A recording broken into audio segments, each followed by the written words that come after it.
મળતી માહિતી અનુસાર સાબરકાંઠા જિલ્લાના ઈડરથી હિંમતનગર સ્ટેટ હાઈવે ઉપર ગત રાત્રિના સમયે કાર અને ડમ્પર વચ્ચે અકસ્માત સર્જાયો હતો। હિંમતનગરથી કારમાં નેત્રા મળી જતા પરિવારને ડાયવર્ઝન કટ ઉપર ઈડરથી હિંમતનગર તરફ પૂર ઝડપે જતા ડમ્પરે અડફેટે લીધા હતા, જેમાં એક બાળકી સહિત 4ના મોત નીપજ્યા હતા, જ્યારે 2 બાળકી સહિત 4ને ઈજાઓ પહોંચી હતી। ઈજાગ્રસ્તોને સારવાર માટે હિંમતનગર ખસેડવામાં આવ્યા હતા। અકસ્માત અંગે 108 અને જાદર પોલીસને જાણ થતાં જ રાત્રિના સમયે તેઓ પહોંચી ગયા હતા।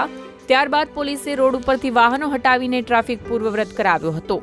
બીજી તરફ પોલીસે સ્થળ બાદ હિંમતનગર સિવિલ હોસ્પિટલમાં પહોંચીને આગળની કાર્યવાહી હાથ ધરી છે।